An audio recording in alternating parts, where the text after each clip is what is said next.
اعوذ باللہ من الشیطان الرجیم بسم اللہ الرحمن الرحیم السلام علیکم ورحمۃ اللہ وبرکاتہ۔ اس ویڈیو میں آپ کو حاکم وقت کو مہربان کرنا اور اس کے غضب سے بچنے کے لیے ایک وظیفہ اور عمل دیا جائے گا۔ اگر کسی شخص کو اپنے حاکم وقت سے خطرہ ہو اور وہ اس کے قہر و غضب سے محفوظ رہنا چاہتا ہو تو اس کو چاہیے کہ وہ اس اسم مبارک یا ملکو کو ہر نماز کے بعد 90 مرتبہ بمائے اول و آخر 9 مرتبہ کوئی بھی درود پاک پڑھے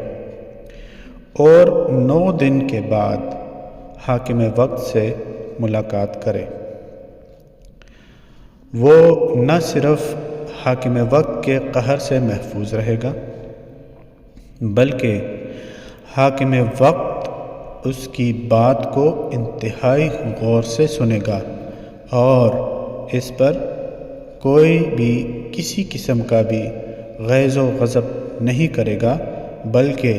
اس کے ساتھ مہربانی کا عمل کرے گا۔